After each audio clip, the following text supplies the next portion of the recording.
locales y en las cadenas de producción, distribución y comercialización de alimentos. En las rutas de la salud debes usar mascarilla por la seguridad de todos. Los agentes están pilas y te pueden bajar si no las estás usando. Descarga las rutas de la salud en nuestras redes sociales. Y por sobre todo, Guayaco, sé un héroe y quédate en casa. ATM, en coordinación con la Alcaldía.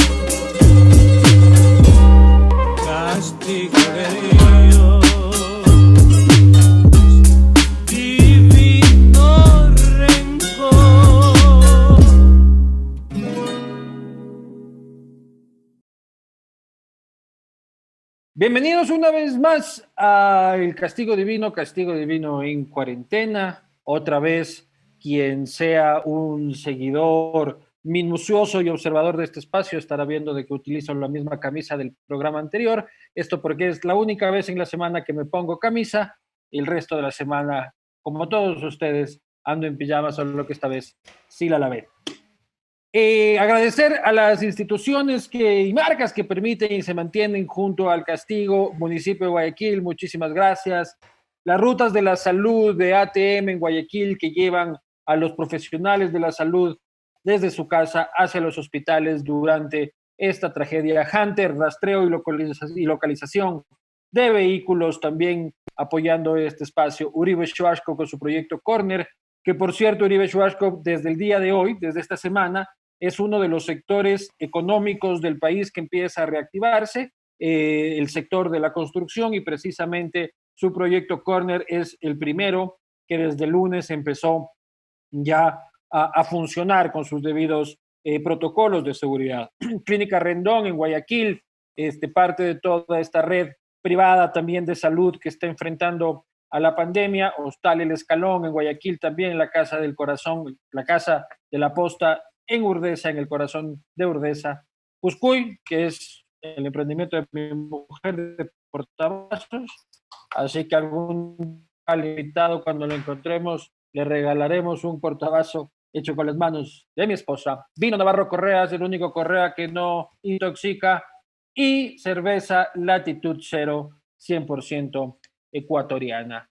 Sin más, agradecer este espacio, agradecer esta charla rica que vamos a tener con una voz muy potente de América Latina, una de las voces más fuertes, más disruptivas en América Latina en cuanto a lo político, periodista, escritor, ensayista, pensador y varios cistas, porque tiene varios oficios y ha destacado en todo. Hablo, por supuesto, del periodista Álvaro Vargas Llosa, hijo también del Premio Nobel de Literatura Mario Vargas Llosa. Álvaro, ¿cómo estás? Gracias por atender esta charla.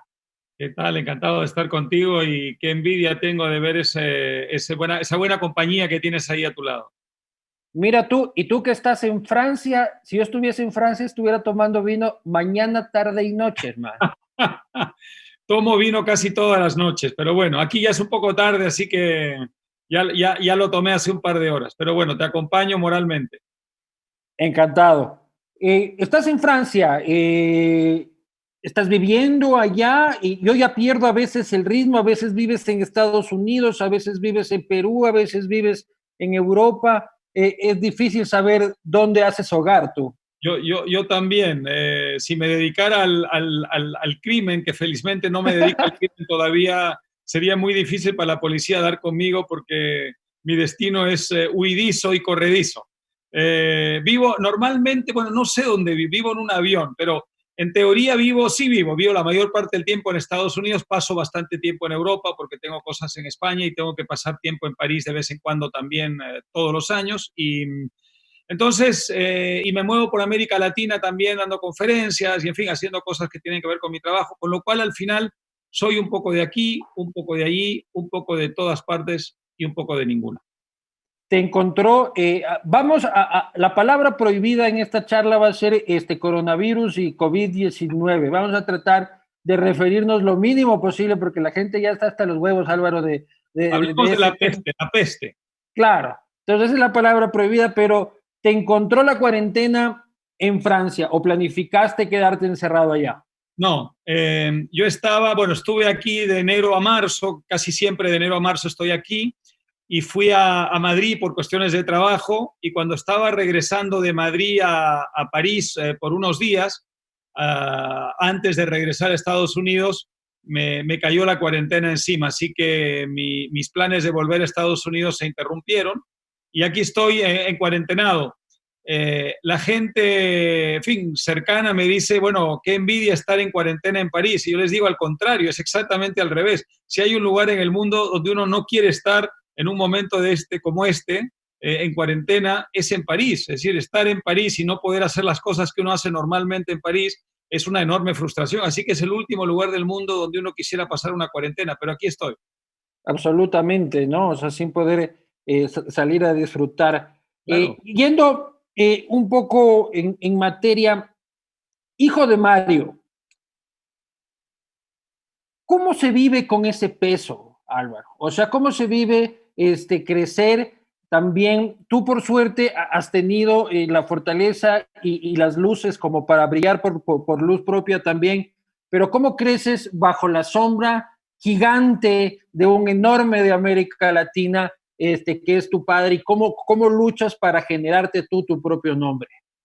Es que yo lo veo de una manera muy distinta. Es lógico que quienes están fuera, digamos, de la familia lo vean así, pero si tú eres, digamos, la persona que soy yo, tú lo ves a él como el tipo con el que hablabas por la mañana tomando el desayuno en bata, de fútbol y de mujeres y de los problemas de la vida y en confianza. Y del que te burlabas de medio mundo o con el que te burlabas de medio mundo o a veces del que te burlabas directamente. Es decir, la relación era una relación típica de padre e hijo en la que, digamos, esa distancia que hay entre el lector y el autor o entre el admirador o fan y el, en fin, símbolo de lo que quieras que sea, en su caso la literatura o la cultura, no te diría que no existía, pero que era absolutamente secundario a lo importante, que era, digamos, llévame al partido de fútbol el sábado o el domingo que quiero ver jugar a mi equipo. Yo en Perú era hincha de Alianza Lima, él de Universitario de Deportes, de la U, teníamos una rivalidad familiar, de manera que eso era para mí mi padre, independientemente de que además tenía lógicamente una cierta conciencia que fui desarrollando con el tiempo, de lo que era su oficio, de lo que era su significación en el campo en el que él se movía. Y quizá también diría que hay algo que evitaba que yo viera las cosas de esa manera, como las planteas, además de lo que acabo de decir, y es que yo nazco a la conciencia, digamos, de lo que es su oficio y de lo que es su rol público, en un momento en que él está en el ojo de la tormenta, porque ha roto con Cuba, ha roto, digamos, con sus simpatías socialistas de juventud y se ha comprado 1 millón de problemas y se ha ganado 1 millón de enemigos. Entonces yo tomo conciencia de que él es una persona pública en un momento en que lo están odiando, insultando, le montan campañas internacionales. Entonces cuando tú ves esto, lógicamente tiendes a hacer lo contrario, y es solidarizarte con él, acercarte más a él, entonces verlo como un aliado, además de como un padre. Por tanto, todo esto que tú dices, digamos, no se me cruzó por la cabeza, no lo viví nunca así, y cuando empecé mi propio camino, pues al final era eso, era yo tomo mi camino, él el suyo, y constantemente manteníamos un diálogo sobre nuestras respectivas cosas, me daba sus manuscritos a leer, yo le mostraba lo que estaba haciendo. Así que nunca me lo planteé realmente así, independientemente de que es lógico que otros lo vean así. De manera que cuando yo tengo que entrevistar a alguien que tiene vinculación con una persona muy famosa, yo también le preguntaría lo mismo. Pero no, un momento de tu vida no dijiste, ya no me llamen el hijo de Mario Vargas Llosa.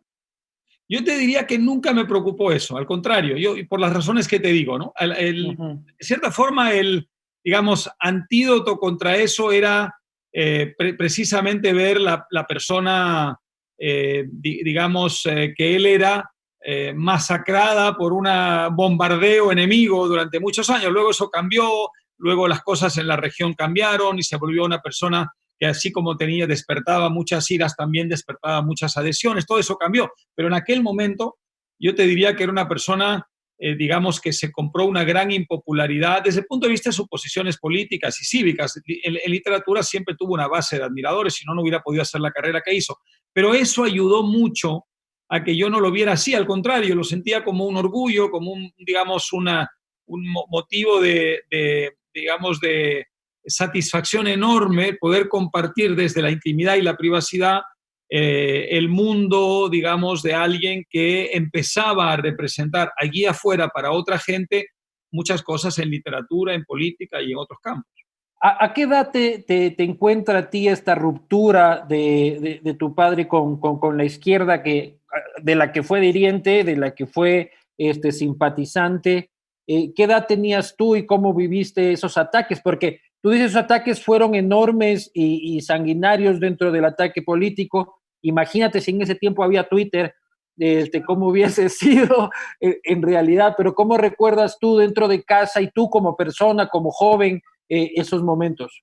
Pues mira, yo te diría que empezó en los años 70, claro, yo era muy joven en los 70, tenía apenas 4 años, pero te diría que desde los 8, 9, 10 años, a mediados de los 70, que nos trasladamos al Perú, habíamos vivido 4 años en Barcelona, nos trasladamos al Perú, es cuando yo empecé a tomar conciencia de todo esto, ¿no? Entonces, acuérdate siempre que una persona de esa edad es una persona todavía no formada, todavía no con una densidad suficiente para entender lo que está pasando.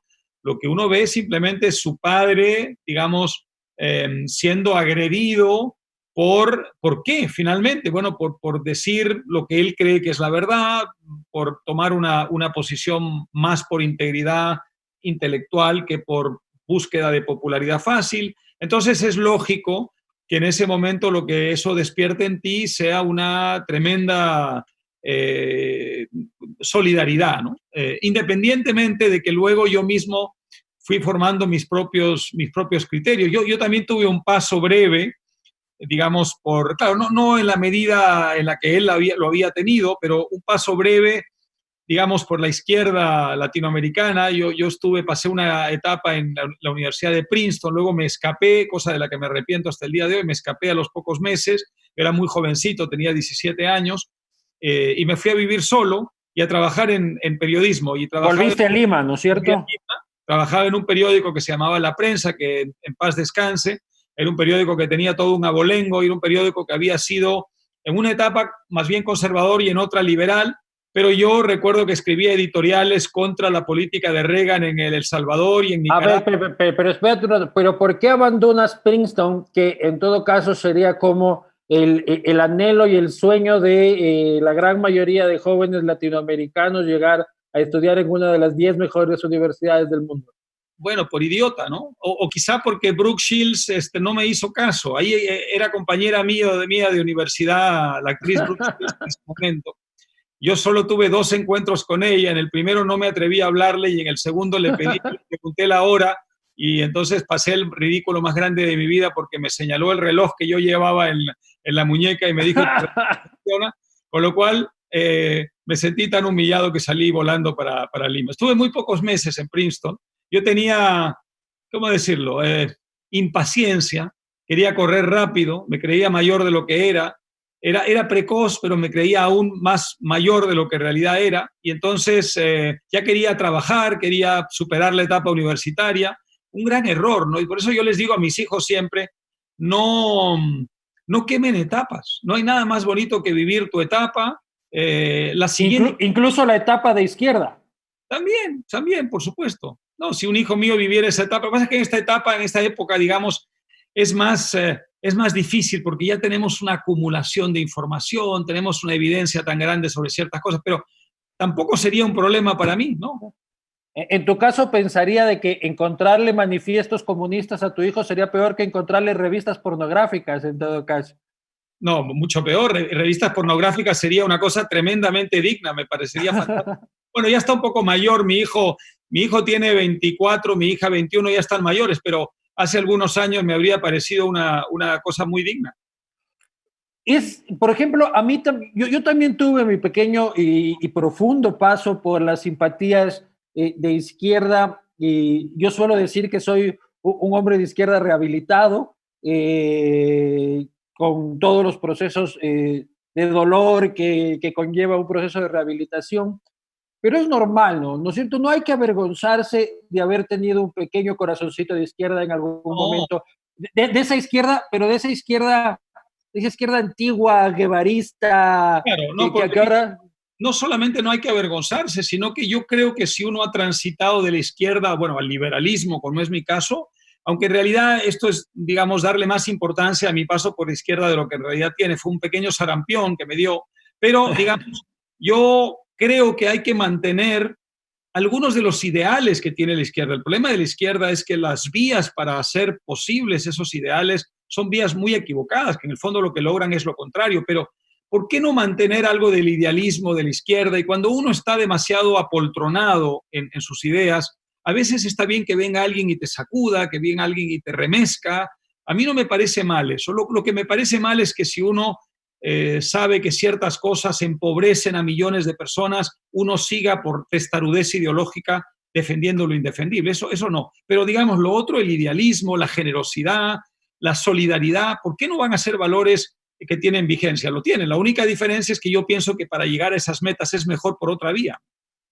Claro, yo tengo un socio que él cree que yo soy de extrema izquierda porque soy defensor del medio ambiente, crítico con la minería, y también estoy consciente de que hay algunos principios sociales que aún tienen que respetarse, pero no creo que es tampoco a través de esta lucha de izquierda, de división, de generación de odios, que, Claro. que me parece que le ha hecho un daño enorme a América Latina. Pero ¿tu mayor enemigo es esta izquierda o el populismo en su más amplio espectro? Porque el populismo es un virus que alcanza a la derecha, alcanza a la izquierda, al centro y para adentro.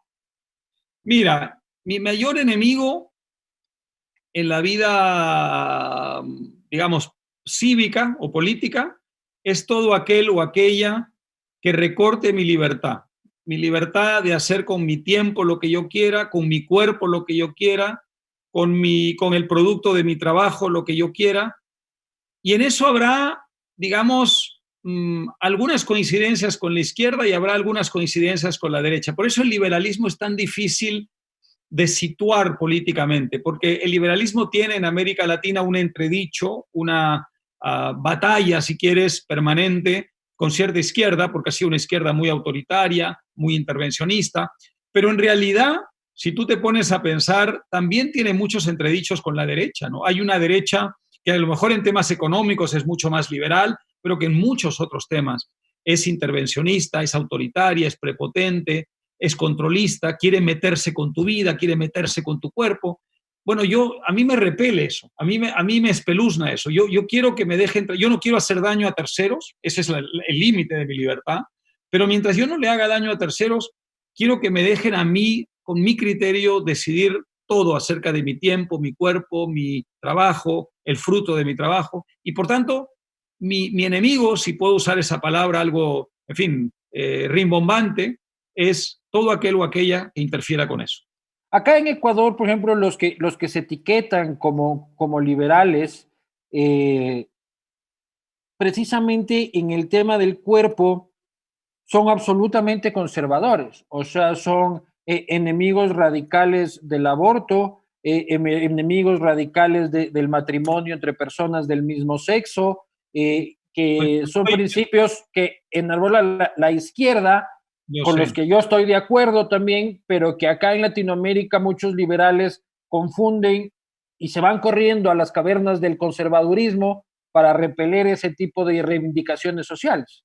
Pues en eso discrepo abiertamente. Tengo muchos amigos así, por cierto.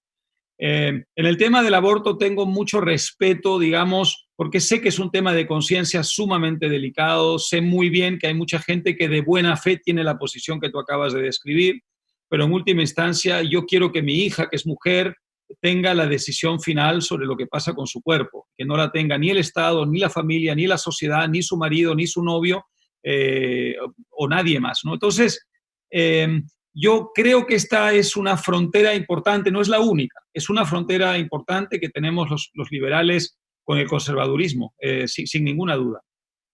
Pero entonces, quien se considera liberal no puede tener estos rechazos ideológicos a ese tipo de cosas.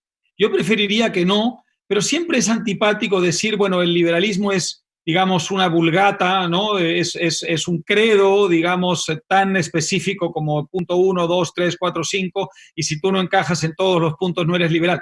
Ponerse en ese plan es ponerse en una actitud demasiado, digamos, intolerante, demasiado arbitraria. Entonces yo prefiero no decirlo así, pero yo te diría que mi liberalismo, la manera como yo interpreto mi liberalismo, sí implica que en esos temas uno tiene que ser igual de partidario de la libertad que en los temas económicos, que en los temas políticos, que en los temas de libertad de expresión, etcétera, etcétera. Yo yo no entiendo la libertad como un queso gruyère lleno de huecos. Yo entiendo la libertad como un todo, y cercenarla, mutilarla, en el fondo es dañarla toda.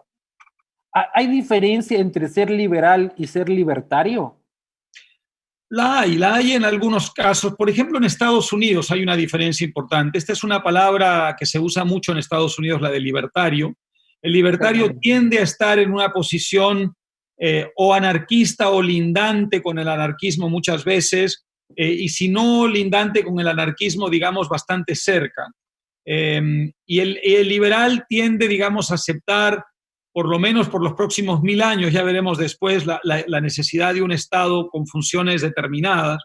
Entonces hay un diálogo interesante entre liberales y libertarios. Por otro lado, te recordaría una cosa interesante, y es que el liberalismo es una de las pocas contribuciones que hemos hecho los del mundo hispanoparlante al léxico universal. La palabra liberal la inventó la lengua española. Se inventó en la España de comienzo del siglo XIX, cuando los franceses invaden España. Hay una reacción contra la invasión francesa, y entonces salen un grupo de personas, sobre todo en el sur de España, a reclamarse liberales. Y entonces la palabra liberal tiene ese sentido de ¿qué? De subversivo, sedicioso, contra una invasión, contra el absolutismo monárquico. En cierta forma nace en la izquierda, nace contra las fuerzas opresoras de la derecha, ¿no? Y luego la palabra liberal tiene una evolución muy interesante, porque hoy en Estados Unidos, en inglés, la palabra liberal no implica lo mismo que en español, más bien está situada a la izquierda, pero ya en un sentido no como el que te decía hace un momento, sino en un sentido de Estado grande, de intervencionismo estatal. Entonces, cuando uno está en Estados Unidos, muchas veces utiliza la palabra libertario para que no lo confundan con un liberal intervencionista, pero luego se traslada al mundo nuestro, o América Latina o Europa, y entonces utiliza la palabra liberal. Es complicado lo del lenguaje político hoy en día. Igual acá tampoco, en América Latina, no se logra entender del todo por la evolución del término. O sea, liberales, los que en América Latina lucharon contra los conservadores, contra el dominio de la Iglesia sobre el Estado, y que lograron algunos derechos civiles que antes eran inentendibles e imposibles en nuestros países, como el voto de la mujer, entre otros. Pero luego, avanzado el siglo XX, nos metieron por las narices la palabra neoliberal, o sea, el término neoliberal, y rompió el concepto tradicional que teníamos de liberalismo, y ser liberal / neoliberal era una mala palabra y era insulto, pues, en América Latina. Así es. Esa es una victoria que los adversarios del liberalismo, hay que reconocer que han conquistado, han logrado.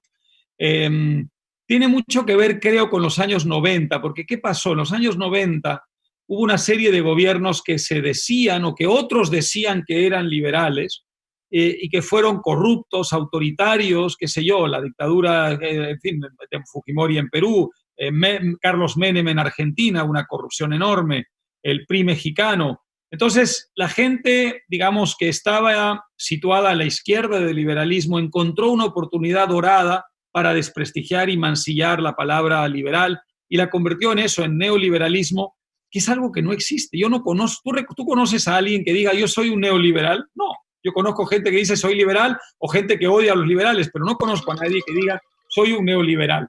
Entonces, es una, digamos, deformación del lenguaje que también tiene una implicación política que va más allá de lo puramente semántico, y es que al final han logrado que cualquier persona que defienda cosas que se identifican, digamos, a partir de esta discusión con el neoliberalismo, pase inmediatamente a ser un réprobo, ¿no? A estar, digamos, situado del lado del demonio.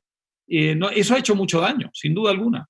Pero es que también, Álvaro, tenemos que reconocer que entre la década de los 80 y los 90, los gobiernos de derecha, por no decir los neoliberales o liberales, porque también muchos de esos fueron más bien populistas corruptos, Claro. Le hicieron mucho daño a la derecha y a las ideas de libertad. Entonces, sí, ahora todavía estamos pagando la factura de todos esos delincuentes que pasaron por nuestros países. Sin ninguna duda, muchísimo daño.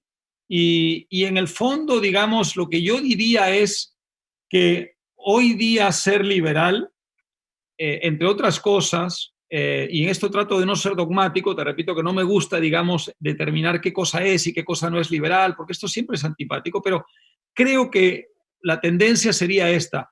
Un liberal en América Latina tiene que enfrentarse a esas dos formas de autoritarismo que en el fondo son la misma, y que es el autoritarismo de la izquierda, que está muy representado hoy por regímenes como el de Venezuela, como el de Nicaragua, como el que tuvieron ustedes hace algunos años también, en cierta forma, con los matices que había, y también al autoritarismo de derecha, a los Fujimoris, al PRI mexicano anterior, a, digamos, las dictaduras militares de los años 70, que fueron oprobiosas. En fin, todo eso forma parte del subdesarrollo latinoamericano. La razón por la que hoy tenemos en América Latina países subdesarrollados es porque llevamos 2 siglos de vida republicana independiente apostando de una u otra forma por el autoritarismo. Entonces, ya no debe importarnos tanto si el autoritario es de izquierda o es de derecha. Si es autoritario, combatámoslo frontalmente. Por todos los frentes. El nuestro está muy cerca tuyo, por cierto, está en Bélgica, encerrado en un ático, nuestro expresidente con orden de captura por 2 casos, sentencia de 8 años por peculado y por el caso sobornos. ¿Qué opinas de ese hombre?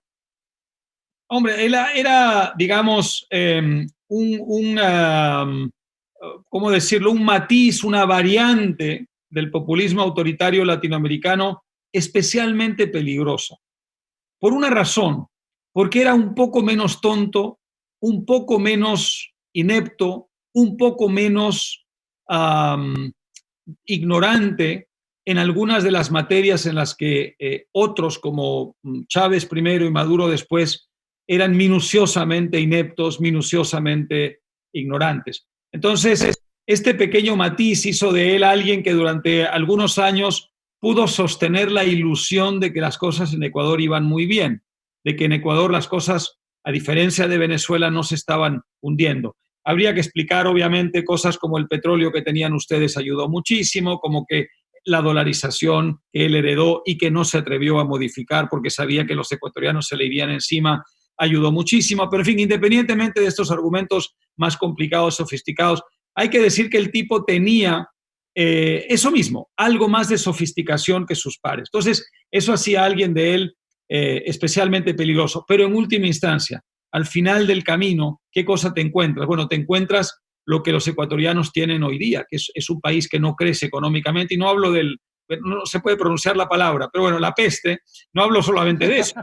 Ustedes tuvieron el año pasado ningún crecimiento económico y varios países de América Latina tuvieron un crecimiento varios puntos por encima de eso. Si ustedes no tuvieran esta crisis en este momento, coyuntural, tampoco estarían creciendo, porque el lastre que supuso ese paso por el poder de este caballero ha tenido una, digamos, secuela en el tiempo que va a ser muy difícil revertir. De manera que si al final del camino tú llegas al mismo lugar, que es a la perpetuidad del subdesarrollo, que es lo que él consiguió, al final, ¿cuál es tu mérito en ser un poquito menos ignorante y un poquito menos inepto que tus vecinos? Él tuvo incluso los huevos de llamar una vez a tu padre un escritor limitado. Lo llamó alguna vez. Y yo cuando escuché eso, me quería morir. O sea, me quería morir de que tenga todavía la osadía de llamar a un premio Nobel de la envergadura de tu padre un tipo limitado. Él le gustaba mucho provocar, se metía con mucha gente, hacía, digamos, eran gestos para la galería, lógicamente, para un poco jugar con su base política. A mí me cayó también, me insultó muchas veces, sobre todo cuando iba a Ecuador y daba entrevistas y decía lo que pensaba de él. Y yo la verdad es que creo que ese tipo de personaje al final no despierta ningún interés, ninguna admiración, porque hemos tenido demasiados personajes así, nos hemos pasado la vida con personajes así. Nuestro siglo XIX tuvo payasos todavía más grandilocuentes que él. Todos ellos fueron finalmente causa de ¿qué? De que 2 siglos después de la independencia sigamos teniendo un continente subdesarrollado con 2 o 3 excepciones. Entonces, al final eso no es la novedad, eso no es la ruptura, eso no es la revolución, ciertamente, eso es la perpetuación de lo que ha subdesarrollado América Latina. Ojalá que el futuro no nos depare más personajes como ese, que el día de mañana, cuando haya que votar, la gente entienda que votar por estos personajes que aparentemente te encandilan con un discurso cautivante, en el fondo es votar contra tus propios intereses. Y voy a eso después, pero el ocaso de estos nuevos caudillos, ¿no? O sea, que no son tan nuevos, pero yo los veo en el poder, paseándose en grandes caravanas militares, porque les gusta mucho la parafernalia y el folclorismo, y mientras más coroneles y generales tengan a sus lados, piensan que la tienen más grande. Pero luego vienen sus ocasos. En el caso de Rafael, prófugo de la justicia en un ático belga, y Fujimori, hoy como lo ves, o sea, un tipo que genera, ya no sé qué sentimiento me genera, porque a veces veo imágenes de él que estoy a punto de que me genere pena y me acuerdo del pillo que fue y se me pasa. Pero ¿cómo ves estos ocasos de los caudillos y este paso tan fugaz que puede parecer eterno mientras está pasando, pero este paso por el poder que te termina luego convirtiendo en un hombre despojado de muchísimos valores, sin amistades, lleno de traiciones y de paranoias? Claro, y reducidos, digamos, a una pequeñez, ¿no es cierto? Que en el fondo lo que delata y revela es que no había en ellos nada muy digno de ser admirado, que simplemente lo que tenían era lo que tú decías, el aparato de poder, la parafernalia del poder alrededor de ellos, que les daba en ese momento un tamaño que en el fondo no tenían y hoy están reducidos a lo que están reducidos. Ahora, de nada servirá si esa experiencia la volvemos a repetir como nos ha pasado tantas veces dentro de algunos años. Es decir, ojalá ver al personaje de ustedes, digamos, encerrado cobardemente, porque lo que tendría que haber hecho es regresado al Ecuador a enfrentar los cargos, ¿no? Pero cobardemente escondido en la Europa capitalista, o a Fujimori pudriéndose en una cárcel. Lo que tendríamos que hacer es de eso extraer lecciones para el futuro. Es decir, la próxima vez que venga un demagogo a agitar las plazas en campaña electoral y a prometernos lo imposible, desconfiemos de él. Entendamos que eso nos conduce al infierno y no al paraíso, que no hay nada meritorio, que no hay nada admirable en todo eso, que es muy despreciable en el fondo. Si logramos extraer de esta experiencia esas lecciones, claro que habrá valido la pena, ¿no? pero la experiencia de América Latina, la historia de América Latina, no necesariamente apunta en esa dirección. Por eso yo estas cosas siempre las miro con un poquito de distancia y de filosofía, porque sé que tenemos una tendencia a volver a tropezar con la misma piedra 2, 3 y 4 veces. Sí, yo tampoco soy muy entusiasta y no tengo muchas esperanzas en ese sentido. Ahora, por ejemplo, el rockstar de la cuadra, el chico cool del barrio, es el señor Nayib Bukele en El Salvador. No nacido de las entrañas de la izquierda, más bien del conservadurismo, pero yo le veo con muchísimos vasos comunicantes y similitudes a estos dictócratas latinoamericanos, también que hinchados por una megapopularidad creen que están por encima del bien y el mal. Yo tengo miedo por ese señor también y tengo miedo por los salvadoreños. Sí, porque al final no hay que fijarse, digamos, en la estirpe ideológica a la que pertenezcan. Hay que fijarse en lo que hacen, ¿no? Allí se están tomando medidas claramente autoritarias y con un discurso populista, perfectamente comprensible desde el punto de vista cínico. Y es que, claro, tú tienes a partidos que están muy desprestigiados. El FMLN, que ha gobernado muchos años, está muy desprestigiado, la izquierda populista.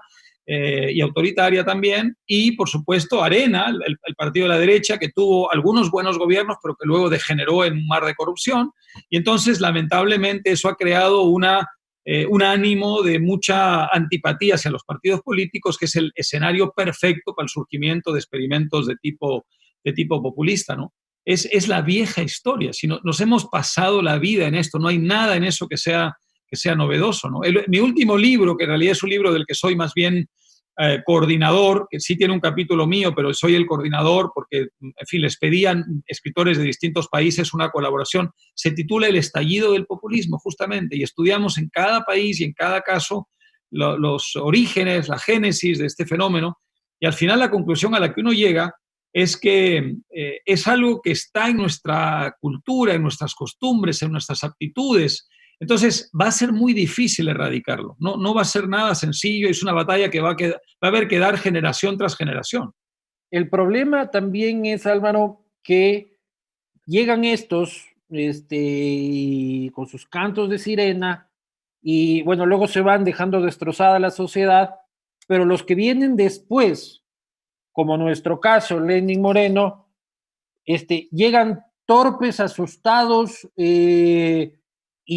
y conducen gobiernos mediocres, que además arrastran todo el lastre, eso sí, es verdad, todo el lastre, pero ya no pueden vivir siempre echándole la culpa al anterior, pero eso hace también que en nuestros pueblos generen una nostalgia eterna sobre con que estos caudillos, la situación era mejor, porque para vencer ese caudillismo y ese populismo necesitamos mejores gobiernos después de esos, y el problema es de que vienen peores y la gente extraña a los totalitarios, y eso es uno de los problemas que provocan este círculo vicioso interminable.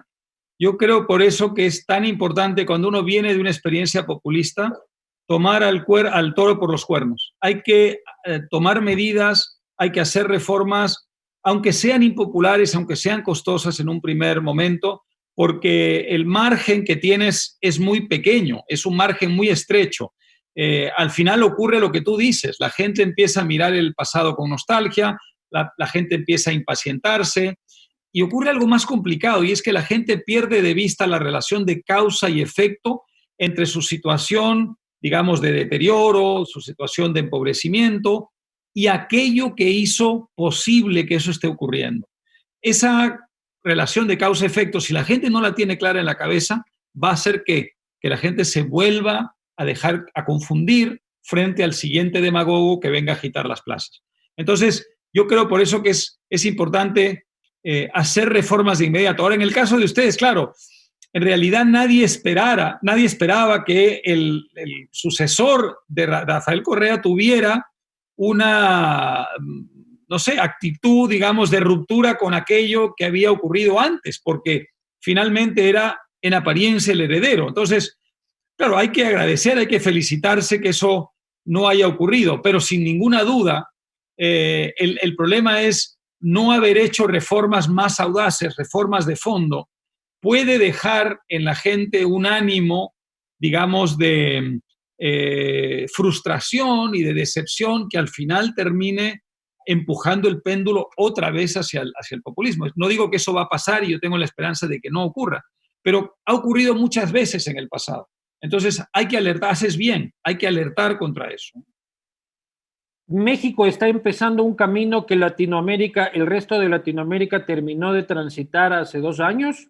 O sea, México está recién iniciando este éxtasis bolivariano de izquierda. Lógicamente que su historia es distinta, un PRI casi monárquico durante casi un siglo, con 2 experiencias del PAN pequeñas y no muy exitosas. Pero ellos están iniciando el camino que Ecuador, que Venezuela, que Brasil, que Argentina iniciamos hace 10 años y nos dejó como estamos.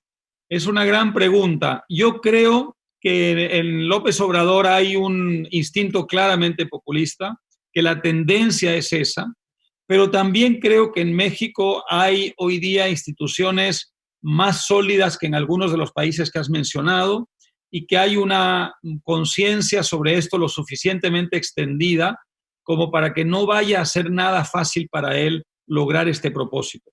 Y eso significa que va a haber mucha más resistencia de la que hubiera habido en otras circunstancias.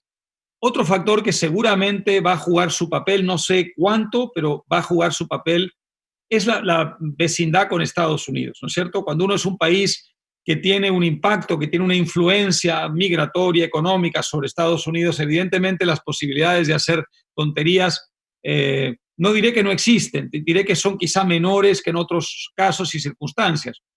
Y luego se da también un fenómeno curioso, que aunque López Obrador tiene una tendencia claramente populista y está haciendo cosas de una naturaleza más bien autoritaria y está tratando de crear cosas muy típicas de los populistas, una clientela electoral a través del gasto público, también está tratando de mantener una cierta disciplina fiscal, a diferencia de los gastadores del populismo latinoamericano. No sé si porque ha comprendido el riesgo de lo otro, no sé si porque alguien influye sobre él positivamente, pero... Evo Morales, que está allá, ¿no? No, ahora está en Argentina, entiendo, ¿no? Ah, sí, sí. Paso por ahí. Porque Evo eso es lo que hizo, ¿no? O sea, ser austero en las cuentas, radical en el discurso. Claro, tenía mucha suerte porque había firmado contratos su país antes de que él fuera gobierno con Argentina y Brasil para exportar gas natural. Era la época del boom de la minería y Bolivia tiene mucha mina. En fin, tenía un contexto internacional que ayudaba mucho, pero sí es verdad que él y algunos de sus ministros tenían esa sofisticación que no tuvo Hugo Chávez, que no tiene Maduro. Oye, y Trump no es algo de cual sacar pecho también como primera potencia mundial. Se parece que se leyó el manual del populismo latinoamericano, hizo sus reformas y lo aplica en el otro lado del péndulo ideológico, pero con las mismas recetas. Él tiene claramente una tendencia populista. Mucha gente cree desde fuera de Estados Unidos que Estados Unidos no tiene una digamos, tradición populista como la tienen otros países. Claro que la tiene. Estados Unidos tuvo populismo en el siglo XIX, tuvo populismo en el siglo XX y lo ha tenido en muchos momentos. ¿Quién? ¿Roosevelt? Lo tuvo, a ver, en el siglo XIX tuvo un populismo antimigratorio muy violento y muy fuerte, que era muy xenófobo, que tenía una tendencia muy proteccionista. Luego hubo un populismo a finales del XIX, más bien de muchísimo gasto público, de muchísimo intervencionismo estatal. Luego tuvo un populismo entre las dos guerras muy aislacionista, de gente que creía que Estados Unidos debía desvincularse del mundo. En fin, ha habido muchos populismos en Estados Unidos. Luego Roosevelt también, claro que sí, Roosevelt hizo crecer el Estado americano de una manera enorme. Ahora, hay una cuestión interesante en Estados Unidos y esto demuestra hasta qué punto los fundadores de ese país tuvieron una visión. Y es que las instituciones de Estados Unidos le ponen a Trump constantemente un límite que nuestros países no les ponen a esos populistas, porque cada vez que él intenta rebasar el marco constitucional, cada vez que él quiere desbordar el marco de la legalidad, cada vez que quiere concentrar más poder del que es sano concentrar, y automáticamente el sistema entra en funcionamiento y se lo impide. Con lo cual él se frustra y entonces compensa eso ¿cómo? Dando alaridos en Twitter, haciendo payasadas en las ruedas de prensa. Pero fíjate tú lo que ha pasado en la gestión de esta crisis. Él quería obligar a los estados a hacer ciertas cosas. Supongamos que lo que quería imponerles a los estados era lo correcto. Es perfectamente posible que así fuera. Sin embargo, el sistema federal no se lo permitía. Los gobernadores se enfrentaron a él en nombre de la legalidad y la Constitución y al final él tuvo que dar marcha atrás y decir, bueno, reconozco que no puedo imponerles lo que van a hacer con respecto a la gestión de esta crisis, pero yo creo que habría que hacer tal, ya estás en un terreno en el que has aceptado la limitación institucional a tu poder. Bueno, diablos, ojalá en nuestros países pasara eso, ¿no? Porque el marco institucional te sujeta, con lo cual al final sí, puedes tener algunos experimentos populistas, pero al final el daño que van a causar es mucho menor.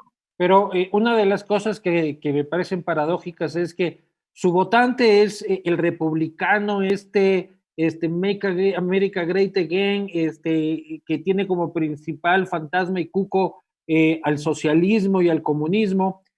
Y la principal medida de Donald Trump durante esta palabra que no se puede decir es inyectar dinero público en todas las casas, enviarles un cheque a todas las familias de $1,500, de $2,000, que es la medida más socialista de la historia de los Estados Unidos. Bueno, y también guerras comerciales, proteccionismo, aislar al país, digamos, comercialmente, como lo ha hecho en muchos casos. Todo eso, evidentemente, es algo que un populista latinoamericano hubiera perfectamente reconocido como suyo, ¿no? Yo creo que al final esto va a tener un precio, de hecho ya lo está teniendo ya. El nivel de gasto en Estados Unidos es descomunal. Antes de esta crisis había un déficit fiscal de 1 trillón en inglés, 1 billón en español de dólares, es todo el dinero del mundo. Imagínate lo que va a pasar ahora, ese gasto público se está disparando de una manera que es completamente irreal y probablemente va a haber un déficit que se puede duplicar en poco tiempo, con lo cual, ¿quién va a pagar eso en las futuras generaciones? La deuda de Estados Unidos, el gobierno federal de Estados Unidos tiene una deuda que equivale a todo lo que produce el país en un año, es el 100% del tamaño de la economía, algo que, digamos, lo emparenta con los países peor gestionados de Europa, ¿no? Con alguna excepción como Italia, que está incluso peor, pero digamos que sí, que en Estados Unidos hay problemas. Ahora, el país es, al mismo tiempo hay que decirlo siempre, el país tiene instituciones sólidas, tiene una democracia liberal sólida, es un país creativo donde todavía hay márgenes de libertad para la inventiva, para la creación, para la experimentación. Entonces, ¿qué es lo que pasa cada cierto tiempo? Que estas nuevas tecnologías salen de allí, se masifican en el resto del mundo. Eso al final permite que el país siga produciendo, que sea productivo, que haya un dinamismo, que haya una capacidad incluso capaz de soportar, digamos, las tonterías que puedan hacer los gobiernos de turno. De manera que todavía es un país relativamente exitoso a pesar de todo eso. ¿Tú recibiste la subvención de Trump? No he recibido todavía subvenciones de Trump, pero si viene... A ti te toca del gobierno de Estados Unidos, del gobierno francés, del gobierno español y hasta de Martín Vizcarra te tiene que llegar algo. No tengo nacionalidad francesa, pero sí española, así que estoy en Europa como ciudadano europeo. Así que, pero no creo que me toque subvenciones del gobierno francés, pero si me tocan... habrá que darles un uso productivo, no un uso rentista. En vino. Por ejemplo. Salud. Salud. El manual del perfecto idiota latinoamericano es una obra que odias, ¿ya? Es como tu Mafalda, ¿no? Me imagino yo, la que Quino quiso ahorcar ya con el tiempo. Un libro que... Es una buena pregunta. Es difícil que yo odie a un hijo mío, ¿no? Un libro mío no puedo odiarlo, lógicamente no puedo odiarlo. Pero es un libro que yo creo que no tanto por el mérito del libro, sino por el momento en que salió y quizá por el título, qué sé yo, tuvo una repercusión internacional que nunca sospechamos y unas ventas comerciales que nunca sospechamos a ambos lados del Atlántico. Entonces, cómo no, digamos, estar agradecido a eso? ¿Cómo no sentirte satisfecho porque tú lo que querías era un libro que fuera un panfleto, no que fuera un libro de alta reflexión filosófica, sino un panfleto de guerra para que llegara al gran público? Y bueno, qué maravilla que eso ocurrió, de modo que me siento muy halagado. Pero también es verdad que con el tiempo estar permanentemente atado a un título en particular desmerece otros títulos que para uno pueden tener una mayor significación. Pero bueno, al final es así siempre. Es una ley que no tiene excepciones. Es así en la literatura, en el cine, en el periodismo. Es así. En la música. Anda, pregúntale a Sabina cuántas veces tiene que cantar y nos dieron las 10 y las 11 y las 12 y la 1. Al final, bueno, no hay que quejarse, oye, hay que estar muy agradecido, qué bien, que le fue bien. Y lo peor de todo es esto, y es que incluso si la gente no me lo recordara, uno mismo lo recordaría. ¿Por qué? Porque es que al final seguimos teniendo una legión de idiotas en la región que hacen que el libro, que aunque salió hace más de década y media, bastante más de década y media, tenga una vigencia hoy día, y me temo que también la tendrá mañana, que implica, digamos, que no somos como continente o como subcontinente todavía capaces de superar esa herencia. Entonces es muy deprimente, ¿no? Es muy deprimente. Justamente eso te iba a preguntar. ¿Somos el mismo idiota de, creo que es 1996 cuando lo publicaste? Me parece que sí, no sé si un poquito antes puede ser, pero bueno, por ahí, a mediados de los 90. Por ahí. ¿Seguimos siendo los mismos idiotas, solo que ahora con smartphones? Eso te iba a decir. ¿O hay cambios?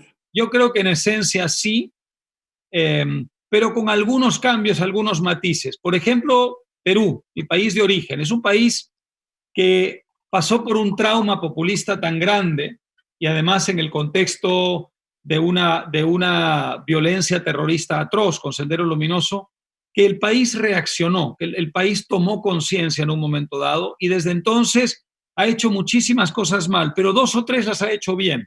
Y por eso el país tiene una cierta estabilidad macroeconómica, es un país, digamos, que está bastante menos jodido que otros países de la región. ¿Y eso por qué? Bueno, porque el país en un momento dado entendió que es mejor no gastar mucho más de lo que uno ingresa, que es mejor no repeler a todo inversor extranjero que quiere apostar por tu país, que es mejor no hacer demasiadas tonterías si uno no quiere matar la inversión privada. Nada de lo cual quita que todavía están pendientes muchas reformas en Perú. El país todavía está lejos de haber alcanzado el desarrollo y se ha dormido mucho en los laureles en los últimos años. Pero yo suelo decir, Álvaro, que no hay oficio o puesto laboral más riesgoso que el de presidente del Perú, porque no hay uno que no esté preso, no se haya suicidado, que no esté con arresto domiciliario. Es una profesión de altísimo riesgo ser presidente del Perú.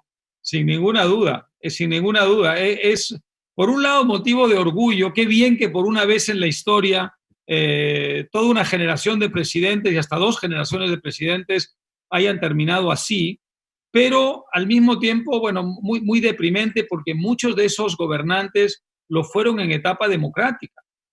Cuando viene la dictadura de Fujimori hay primero un trauma en el país, pero además una resistencia civil de la que yo tuve el enorme orgullo de ser parte, y lo que teníamos en la cabeza en ese momento era una gran ilusión, bueno, vamos ahora sí a aprender la lección republicana que nunca aprendimos y entonces vamos a reconstruir el país sobre otras bases. Y al final resulta que quienes reconstruyeron el país eran unos sinvergüenzas.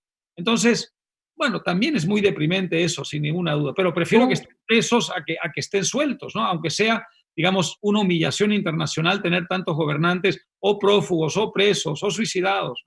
Tú en la época del Fujimorato, ¿corriste riesgos? ¿Alguna vez pensaste de que tu vida corría peligro, la de tu padre, producto de esta maquinaria enorme criminal que se conformó? Bueno, yo me involucré mucho en eso. Primero escribí un libro que se llama En el reino del espanto, contando algunos de los crímenes de Montesinos y de la gente allegada a él, y para eso tuve que entrar a Perú, digámoslo, en plena dictadura, discretamente, para entrevistarme y reunirme con agentes de inteligencia que estaban dispuestos a delatar a sus jefes, en fin, este tipo de cosas, o periodistas que habían investigado al poder. y que estaban perseguidos. Entonces, bueno, eso entrañó, supongo, un cierto riesgo. Luego ingresé al Perú otra vez acompañando a una mujer que había sido torturada por la dictadura y que era una mujer que había sido militar, lo cual era una especie de provocación a la dictadura. ¿Pero eso públicamente o fue un ingreso clandestino igual? Bueno, fueron todos ingresos en su momento discretos, porque eso era posible en ese momento en la medida en que había gente del régimen que estaba dispuesta a hacerte ingresar al país sin hacerlo saber a sus jefes. Pero luego ya todo eso, digamos, se volvió más un activismo político propiamente, porque hubo un movimiento de resistencia que lideró Alejandro Toledo, que ahora también está prófugo. Bueno, ya no está prófugo, estuvo preso en Estados Unidos a la espera de la extradición. Ahora está en arresto, entiendo, domiciliario a la espera de la extradición, pero digamos que todavía no está en el Perú donde tendría que estar, que es en una cárcel. Entonces, lo apoyaste tú, pero. ¿Perdón? Tú lo apoyaste en su momento, sí, en el 2001. Muy públicamente, claro. Yo fui parte de todo ese movimiento de resistencia, como millones de peruanos, ¿no? ¿Pero luego te arrepientes? Me aparté de él entre la primera y la segunda vuelta. Lo denuncié a él y sus compinches. Nadie me creyó mucho. Y bueno, el tiempo, digamos, demostró que no estaba tan loco como se creía. Pero, bueno. ¿Te arrepientes? Muy penoso, ¿no? ¿Te arrepientes de haberlo apoyado? Mira, no, porque al final, ¿qué cosa ibas a hacer en esas circunstancias? Solo había un líder de la resistencia democrática contra la cual Fujimori había hecho un fraude electoral. Entonces, ¿qué hacías? ¿Te mantenías neutral? O sea, vamos a ser neutral entre una dictadura que está matando, que está robando, como nunca se ha robado en la historia del Perú, en la que se ha robado muchísimo. ¿O te solidarizas, digamos, con la persona que habría ganado las elecciones limpiamente, de haber habido elecciones limpias, y que está, digamos, levantándose contra la dictadura con mucho valor? No, había que hacerlo en ese momento, independientemente de que es una persona que al final, una vez que llegó al poder, pues demostró que era una persona con una fragilidad moral terrible, ¿no? Pero bueno, muy traumático todo eso para un país como el Perú. Por eso te decía, ¿no? Para que a quienes estuvimos ahí ilusionados con rehacer y reconstruir las instituciones del país, pues al final la constatación es que en cierta forma va a haber que volver a comenzar. Bueno, y parte de lo que está haciendo Vizcarra hoy liderando la lucha anticorrupción es eso, es 2 décadas después de todo aquello, tener en cierta forma que volver a empezar. Es la rueda que gira y gira eternamente. Pero de ahí también te subiste a la tarima con Ollanta Humala, otro fracaso. Sí, así es. Pero en ese momento era Ollanta Humala o el fujimorismo que regresaba, y con muchas posibilidades de regresar. El resultado fue muy reñido y muy ajustado, ¿no? Entonces, bueno, al final, ¿qué cosa se logró con todo eso? Que los presidentes por los que apostamos, a pesar de todo, fueron democráticos. ¿Y qué significa eso? Terminan presos, terminan presos. Si Álvaro Vargas Llosa te apoya, es muy probable que vayas a la cárcel. Pero recuerda una cosa muy importante: estos presidentes preservan un sistema democrático que luego es capaz de meterlos a la cárcel. Esta es la gran diferencia con el fujimorismo. En el fujimorismo no era posible ir a la cárcel si eras el régimen. Aquí el régimen implicaba unas instituciones que escapaban al control de estos gobernantes. Y eso justifica todo lo que hicimos quienes votamos por ellos, ¿no? Independientemente de que es una aberración. Pero bueno, yo en lo personal me siento satisfecho de haberlo dicho en su momento. Es decir, contra Toledo, yo no voté por Toledo en la segunda vuelta cuando ganó las elecciones. No voté en blanco, anulé mi voto, escribí un poema de Neruda en mi voto, y además hice una campaña pública por el voto blanco o nulo, viciado, como se dice en Perú. Y luego, Jaime Bailey. Sí, hicimos una campaña juntos para alertar un poco contra lo que está, sabiendo muy bien que era una campaña ingenua. En ese momento nadie iba a votar así, pero bueno. Luego, en el caso de Humala, voté por él y casi inmediatamente tomé una distancia y empecé a mantener una actitud independiente, y no, en ninguno de los dos casos fui parte del poder ni parte del gobierno. Oye, no está mal, ¿no? Peor hubiera podido ser lo contrario, que es o votar por el fujimorismo o digamos, formar parte del poder en un momento en que tuviera conciencia de lo que estaba pasando y mirar a otro lado porque era muy cómodo estar ahí. No, yo prefería estar fuera, ¿no? Oye, y todavía se reclama muchas veces de que un periodista tenga una postura política tan explícita. En tu caso, ha sido tan explícita que te has subido a una tarima con un candidato y ya los ha apoyado públicamente. ¿Cómo manejas tú esto entre el Álvaro periodista y el Álvaro político y las creencias que aún existen en las sociedades de que el periodista no puede dar ese paso? Es una buena pregunta. Yo no acepto esa premisa. Yo pienso que el oficio del periodismo no está reñido con el deber de un ciudadano y mucho menos con la libertad de acción y de elección.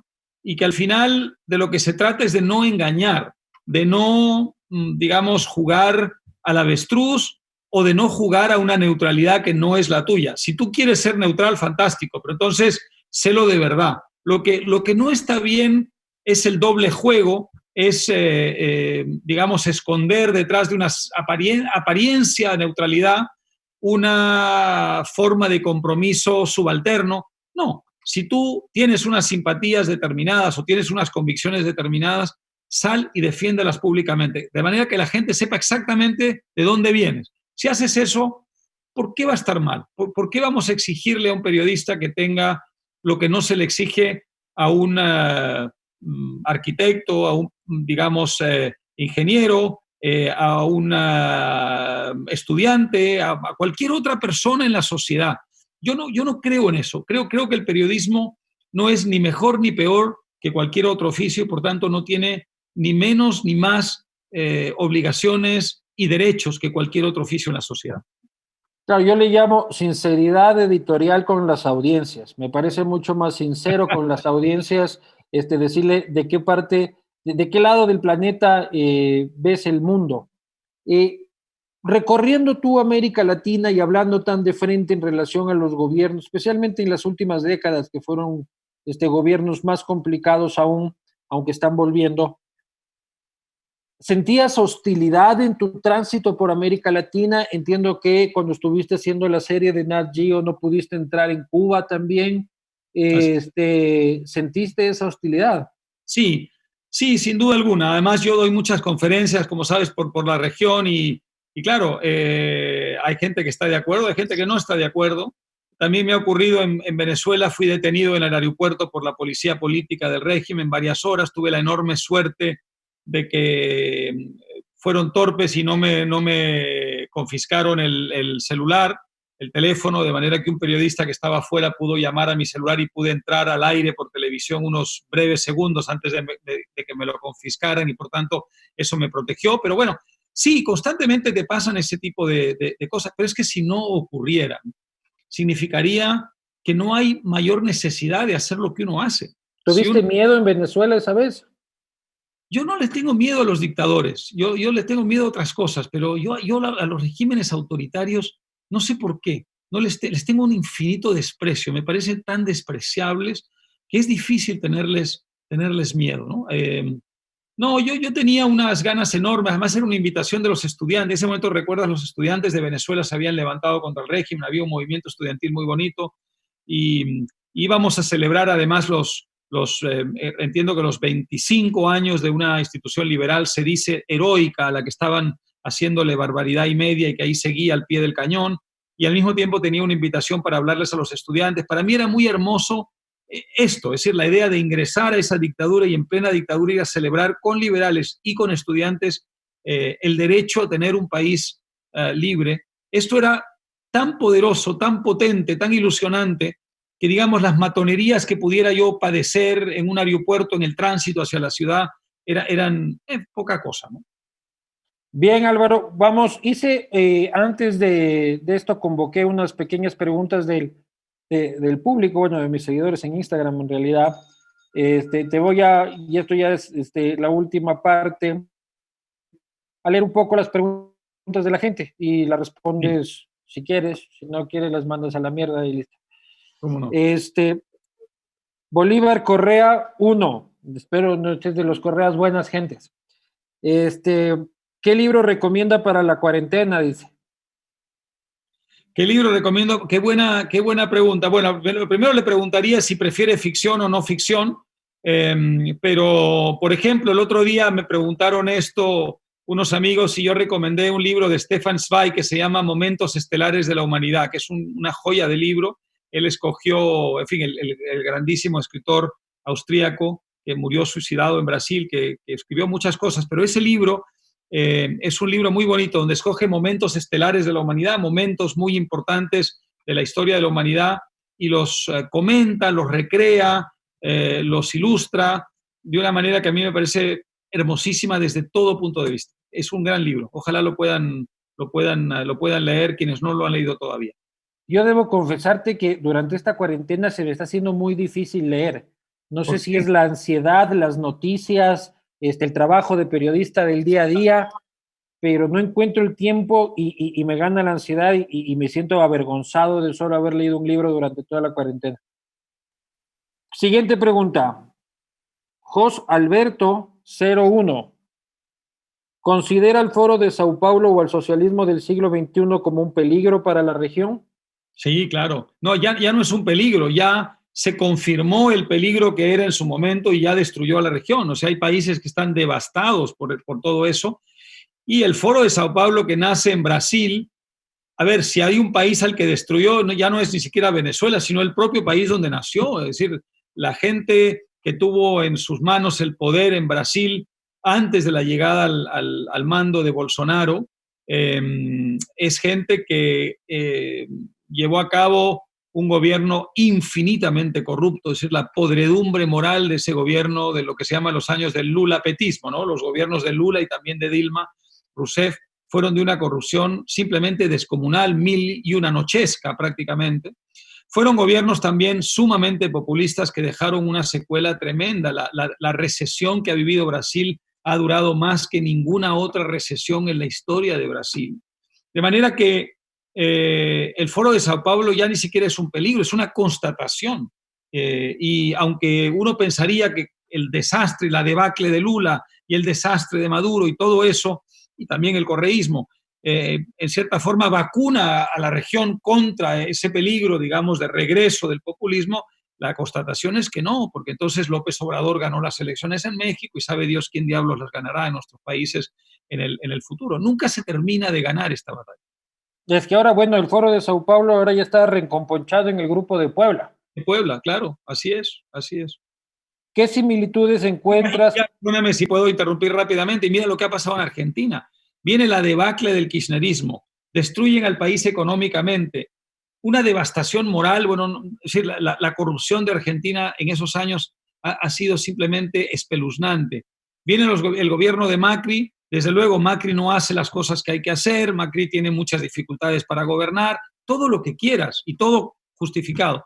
Pero volver al kirchnerismo y volver al peronismo, por Dios, ese país no... Es decir, ¿cuándo va a darse cuenta de que el peronismo fue una bomba atómica que destruyó a ese país que fue el más rico de la región, uno de los países más ricos del mundo, hacia el cual migraban suizos, españoles, franceses? Era un país magneto, era un imán para los inmigrantes del mundo. ¿Cómo es posible que ese país siga apostando por la barbarie? Es una cosa que realmente asombra. Se llama síndrome de Estocolmo. Sí, en parte. ¿Qué similitudes encuentras entre la Alemania nazi y los caudillos del siglo XXI? Todos los populistas, aunque haya desde luego versiones más moderadas y versiones muchísimo más extremas, tienen un fondo común. Tienen el desprecio, el fondo común es el desprecio por la legalidad, la idea de que tú puedes obtener y de que es legítimo obtener resultados mucho más prontos y rápidos si tú te saltas la legalidad, y la idea de que el Mesías, el caudillo, está por encima de las instituciones y de la ley y de la democracia, y que la comunicación, mesiánica con el pueblo, lo justifica todo. En el fondo de todo populismo caudillista hay eso. Otra cosa es el extremo al que llegue eso, ¿no? ¿Qué se puede hacer para eliminar la corrupción si la educación y la cultura nos han quitado? Joshua 91. Mandar a los corruptos a la cárcel, por lo pronto, que haya fiscales y jueces que se atrevan. Esto es muy importante y está ocurriendo en algunas partes. Es una de las buenas cosas que ha pasado en Perú. Yo creo que esto antes que nada, ¿no? En segundo lugar, desde luego, el tema de la educación. La educación en nuestros países está secuestrada, lamentablemente. En muchos casos hay un problema muy complicado y es que los sindicatos de maestros, en algunos casos con buenas intenciones, en otros casos con no tan buenas intenciones, tienen un control muy grande de la educación, se niegan a ser evaluados, se niegan a que haya competencia, se niegan a que haya apertura, y eso hace que la educación se convierta ella misma en un nido de populistas que luego terminan corrompiéndose. En fin, es un tema de muy larga discusión, pero sin ninguna duda la corrupción es uno de los problemas mayores de la región, y ahí en eso izquierdas y derechas se dan la mano, hay que decirlo. Héctor Mora, ¿cuál de las películas basadas en libros es tu favorita? Qué buena pregunta, qué buena pregunta. Mira, El Gato Pardo es una magnífica película, basada en el libro El Gato Pardo. Yo creo que es una película, digamos, que logra capturar mucho de la esencia, pero en general, no es fácil hacer buenas películas de grandes novelas. Otra que se me ocurre para hablar de América Latina es El beso de la mujer araña, por ejemplo, de Manuel Puig, el argentino, que es una fantástica novela y fue una película magnífica. ¿Qué opinas de Pantaleón y las visitadoras? Versión Bueno, película. Hay dos. Hay una de los años 70, en la que mi padre fue codirector, dicho sea de paso, que es muy mala película, muy simpática y tiene, en fin, aparece mi madre en una escena, aparece mi hermana en una cuna cuando era una recién nacida, mi padre, que no había dirigido nunca una película, codirigió la película, así que te puedes imaginar todo lo que pasó ahí. Pero, en fin, le tengo cariño, le tengo simpatía a esa película, porque recuerdo la filmación en República Dominicana, yo visité mientras filmaban, yo era un niño, y luego la postproducción se hizo en México, y yo también acudí a eso brevemente. Y luego la segunda es una mejor película, es una película de Francisco Lombardi, que es un buen director, y yo creo que es una película que tiene mérito. Es muy entretenida. Es que bueno, la novela es excelente. ¿Qué le espera al liberalismo después de esta crisis?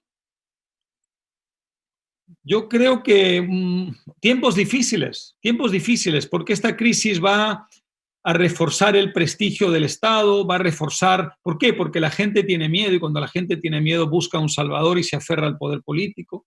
Yo creo que esta crisis va a reforzar la idea de que no es posible sobrevivir si el gobierno no nos da algo o mucho.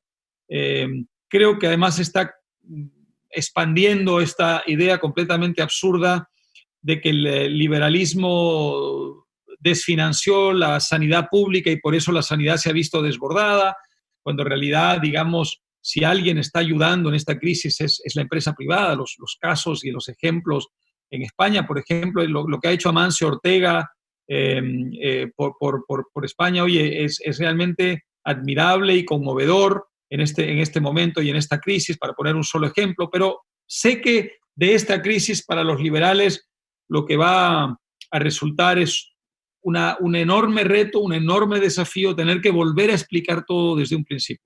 Carlos Ferrín pregunta, ¿habrá una versión actualizada de la serie Consecuencias? Pues nunca lo puedo descartar. Es una serie por la que tengo mucho cariño. La hice hace ya un poco más de una década, ¿no? Cuando no era tan canoso y todavía tenía, en fin, una edad que podía llamar relativamente joven. No lo sé, a lo mejor sí, desde luego tema hay, porque muchos de los asuntos que se discuten en esos documentales, en esa serie de National Geographic, siguen plenamente vigentes con otras caras y otros nombres, y es una problemática que en cierta forma sobrevive. Así que no es una mala idea. Su opinión sobre Chile. ¿Cree que el sistema capitalista y libre comercio debe mejorar? Bueno, son dos preguntas. Su opinión sobre Chile, no sé si te están preguntando sobre las últimas crisis de Chile, todo el descontento social, o sobre el pito que tuviste sobre la carta abierta al canciller peruano, que no sé si es que esa herida ya se sanó y ya no te dicen en Perú traidor a la patria y todo eso. Bueno, eso no lo sé, pero digamos, yo digo siempre lo que opino y opino lo que digo. Es decir, no soy dos personas, soy una persona, y cuando uno está en el debate público está expuesto a eso, así que no pasa nada. Adelante. Ahora, con respecto a Chile, Chile como país es el país más desarrollado de América Latina, junto quizá con Uruguay, y en fin, hay algunos países que no lo están haciendo mal, pero Chile sigue siendo un país que está a $5.000 per cápita del desarrollo, es un país que ha avanzado como no ha avanzado ningún otro, nada de lo cual significa que no tenga problemas, que no haya desigualdades, que no estén todavía, digamos, a una cierta distancia del desarrollo pleno. Claro que sí, pero ¿cuál es la idea? ¿Vamos a destruir a Chile para que Chile se parezca a Venezuela? No, ¿qué tal si vamos a reformar Venezuela para que se parezca un poco más a Chile? Y de modo que el problema, digamos, de Venezuela ya no sea el problema de cómo comer y cómo sobrevivir y cómo no morir en las calles de Caracas o del resto del país, sino cómo pasar de una situación en la que uno tiene 20 o 25 mil dólares per cápita a tener 35 mil dólares per cápita. Así como cómo pasar de una problemática que es de cuarto mundo a una problemática que ya es casi de primer mundo. Bueno, oye, no, es que no hay que ser mínimamente inteligente para darse cuenta. Hay cosas difíciles en este mundo, la física cuántica, por ejemplo, pero entender que Chile es un país mucho más exitoso que otros países de la región no es muy difícil de entender. La física cuántica no es tan difícil, según Lenin Moreno, él se cree experto en física cuántica. Bien, y da discursos y hace referencias de analogías cuánticas, por eso nadie le entiende nunca. ¿Qué pasó con Jaime Bailey? Dicen, no sé a qué se refieren, ¿pasó algo? No que yo sepa, pero bueno, hicimos una campaña, en fin, ¿cómo decirla? Ingenuota, ¿no? En su momento. Fracasó, no sé cuánto sacó el voto blanco, creo que 10, 11%, que no es poco, pero históricamente había sacado solo un poco menos, de manera que no creo que le añadimos demasiados votos a eso. Perfecto, creo que esas son todas. Álvaro, te agradezco muchísimo tu tiempo, espero que hayas disfrutado de esta charla tanto como yo y como seguramente la audiencia. Sé que pasaste también tu cumpleaños en cuarentena. Así es, solo. Absolutamente solo. Solo, o sea, tengo a la familia repartida por todos lados, así que solo. Y nada, me tomé una botella de vino francés y nada, hablé con, en fin, amigos y hablé con la familia y vi una película. No la paso mal solo, con franqueza, no la paso mal solo. Odio que me cercenen, que me recorten la libertad. Prefiero que si yo me encierro sea por voluntad propia y no porque me lo exige ningún poder político. Pero la verdad es que sé estar solo. A diferencia de otra gente, he aprendido a estar solo y de manera que cuando no lo estoy, digamos, estoy muy feliz de estar acompañado, pero cuando estoy solo, disfruto mi soledad, sé estar solo. ¿Pero crees que la cuarentena es cercenarte tu libertad de decidir si es que mueres o vives, o si es que quieres protegerte o no quieres protegerte? Los países que mejor lo están haciendo no han dictado una cuarentena tan estricta como esta. Los 3 países que lo están haciendo peor en Europa, los 3 han tenido una cuarentena muy estricta, que son Italia, España y Francia.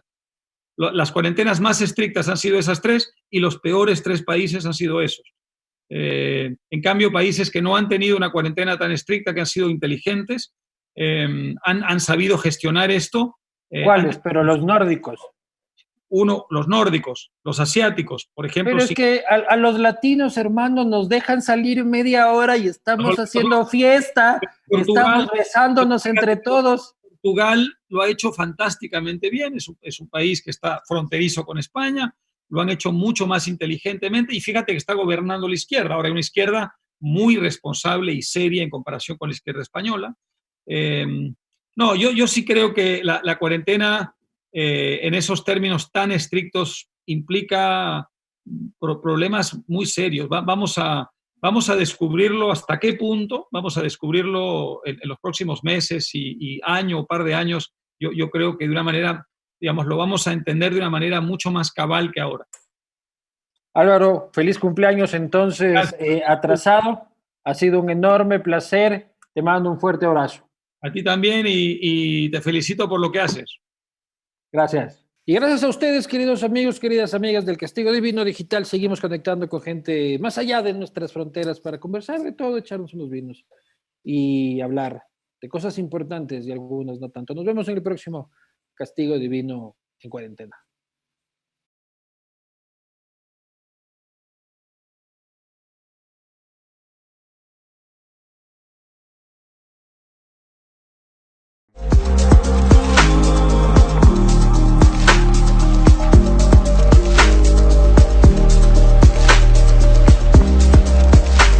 hospitales y en las cadenas de producción, distribución y comercialización de alimentos. En las rutas de la salud debes usar mascarilla por la seguridad de todos. Los agentes están pilas y te pueden bajar si no las estás usando. Descarga las rutas de la salud en nuestras redes sociales. Y por sobre todo, Guayaco, sé un héroe y quédate en casa. ATM, en coordinación con la Alcaldía.